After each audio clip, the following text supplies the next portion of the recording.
महाराष्ट्र म्हणजे छत्रपती शिवाजी महाराज, फुले, आंबेडकरांची भूमी. पण आज काहींना सोशल मीडियावर एकमेकांना शिव्या देण्याचाच अभिमान वाटतोय. खरंच आपण त्या थोरांचा मार्ग विसरलोत का? नमस्कार, मी अविनाश वानरे. कट्टा वार्तामध्ये तुमचं स्वागत आहे.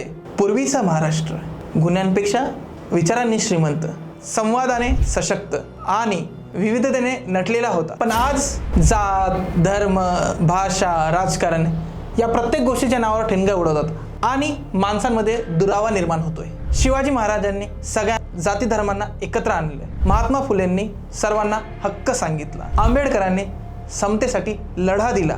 पण आज मित्रांच्या व्हॉट्सअप ग्रुपवर जातीय टीका, शहरात असहिष्णुता, गावात अनोळखी पाहुण्यांवर संशय, वेगळेपणा, कुरघोडी आणि सततचा तणाव हेच आपलं रोजचं वास्तव झाले. आणि म्हणूनच आपण खरंच कुठे चाललोय हा प्रश्न आता टाळता येणार नाही.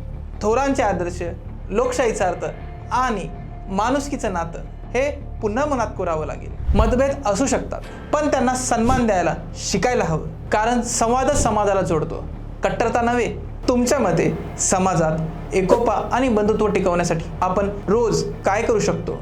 तुमचं मत कमेंटमध्ये लिहा आणि ही चर्चा आपल्या मित्रपरिवारात नक्की शेअर करा. समता आणि माणुसकी हे शब्द फक्त पुस्तकात नको आहेत, तर रोजच्या वागण्यात उमटायला हवेत. पुन्हा भेटूया अशीच एक चिंतनशील चर्चा घेऊन, फक्त कट्टा वार्तावर.